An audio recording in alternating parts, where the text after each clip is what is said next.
buat kalian yang baru di sini, welcome in my channel. Jadi di channel aku itu banyak berbagi tips. Insya Allah bakalan bisa ngebantu kalian. Dan kalau memang berkenan dan membantu kalian, jangan lupa untuk di subscribe dan di like serta di komen. Jangan lupa untuk di share supaya lebih banyak orang yang kebantu. Kalau emang kebantu ya. Jadi kali ini aku pengen ngebahas tentang manajemen keuangan. Dimana kali ini aku kayaknya pengen bicara dari hati ke hati sama kalian. Gini, manajemen keuangan itu manfaatnya banyak ya. Bukan cuma tentang bisa nabung, enggak. Manajemen keuangan itu tapi mendekatkan kita ke financial freedom. Terus kalau misalkan ada hal darurat atau kejadian darurat, kita nggak usah ngerepotin orang lain. Kenapa? Karena sejatinya manusia kalau tidak bisa bermanfaat untuk orang lain, jangan deh ngerepotin orang sebisa mungkin ya. Jadi memang di dunia ini tuh yang terpenting adalah waktu.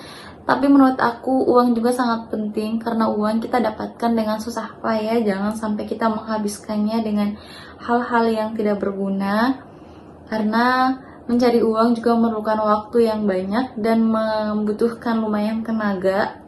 Dimana manajemen keuangan itu penting banget buat kita ketahui sejak awal, supaya kita menghindari yang namanya pembengkakan pengeluaran. Jangan sampai itu terjadi sama kalian. Aku nggak mau, aku bakalan sentil kalian. Jadi ini adalah tips yang aku gunain sendiri sampai sekarang, dan ini sangat berefek buat aku. Semoga ini juga berpengaruh buat kalian, apalagi kalian yang suka ngampurin duit. Jangan sampai. Oke, di sini aku punya beberapa tips dan ini harus kalian terapin, titik. Nggak mau tahu aku, pokoknya harus kalian terapin. Tips yang pertama di sini adalah catat pengeluaran maupun pemasukan kalian. Yang paling ampuh di sini pada saat kalian terima gaji, jangan langsung belanja sepeser pun, senol pun nggak boleh. Pokoknya titik nggak boleh.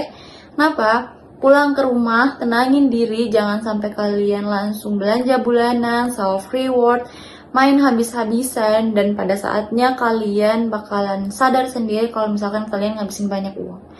Pulang ke rumah, catat dengan benar, dengan bijak, kalian spend berapa, buat apa. Aku pribadi ya, gunain ini. Ini tuh aku beli di Daiso, mungkin di Indonesia juga ada. Kalian bisa beli di Shopee. Ini tuh banyak amplop, dan di dalamnya itu kita bisa nulis tanggal, terus kita notes. Aku sendiri notes ini tuh buat apa, terus aku spend berapa dalam 1 bulan. Jadi udah lengkap semuanya.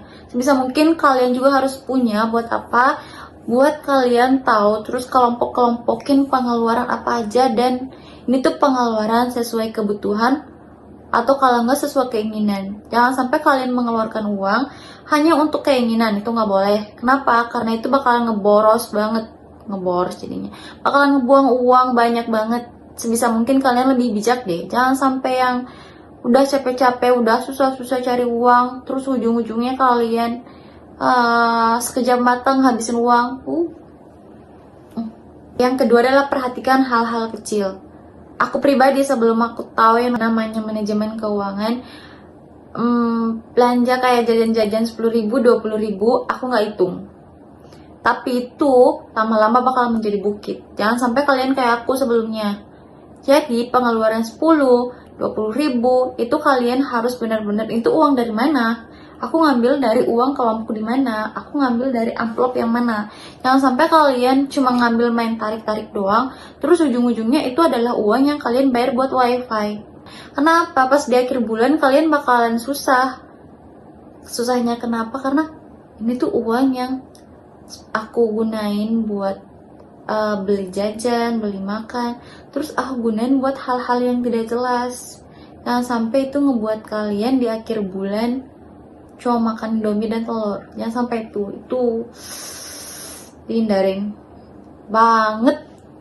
Dan juga guys, jangan sampai kalian belanja dengan gengsi, mengikuti tren, mengikuti apa ataupun FOMO. Jangan sampai kalian ngelakuin itu. Kenapa?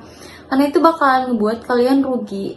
Mengikuti tren itu hanya sesaat, dan pada akhirnya tren yang lagi booming saat ini itu bakalan kadaluarsa suatu saat nanti. Jangan sampai kalian ngikutin tren, terus uang yang kalian dapatkan habis karena ngikutin tren itu. Gitu. Nah, yang ketiga, yang terakhir dari aku, pasang target masa depan. Disiplin dalam menabung. Kalian pernah dengar metode 50-30-20? Metode ini tuh dipopulerkan oleh Elizabeth Warren. 50%, 30%, 20%. 50 ini tuh kebutuhan, 30 ini termasuk ke keinginan, dan 20% itu masuk ke tabungan. Contoh, kalian berpenghasilan 2 juta, kalian spend 1 jutanya buat ke kebutuhan kalian, 30%-nya ke keinginan kalian. Aku sebagai wanita, mungkin 30%-nya aku gunain buat belanja skincare. Mungkin untuk laki-laki, kalian bisa gunain untuk keinginan seperti ngerokok, tapi sebisa mungkin jangan deh. Keinginan yang lain yang lebih positif dan bisa lebih ngebantu kalian lebih sehat. Nah, 20%-nya itu ditabung. Jangan sampai skip 20%-nya. Karena kenapa? Meskipun sedikit, kalau misalkan kita konsisten untuk menabung, lama-lama itu bakalan menjadi bukit. Jadi guys, sebisa mungkin kontrol keinginan, jangan sampai ego kita itu menang, dan terapkan yang namanya hidup minimalis. Buat kalian nih yang suka belanja barang-barang hanya karena kalap mata, jangan sampai kebiasaan itu menjadi suatu habits yang terus-menerus. Kenapa? Hidup minimalis tanpa banyak barang itu membuat kita lebih bisa menabung lebih banyak, dan juga membuat kita lebih bisa bertanggung jawab dengan apa yang kita miliki saat ini. Mungkin buat kalian yang suka beli seperti baju dan sebagainya, itu mungkin dihentiin aja deh. Kenapa?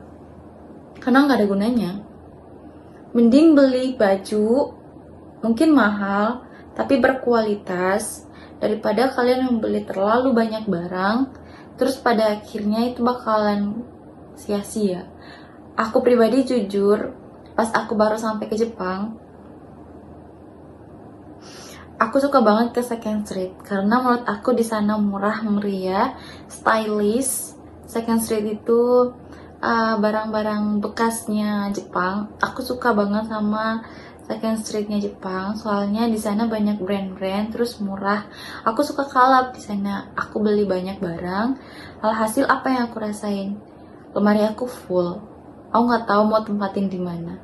Tapi yang ada dalam lemari aku hanya barang-barang kusam yang kalau aku pakai kelihatan kumuh, lebih kelihatan meskipun dicuci berulang kali ya tetap aja. Jadi meskipun kita punya sedikit barang pakaian, tapi barang itu berkualitas dan mungkin kita lebih sering pakai dibanding kita punya banyak barang tapi barang itu cuma menuhin lemari, stop.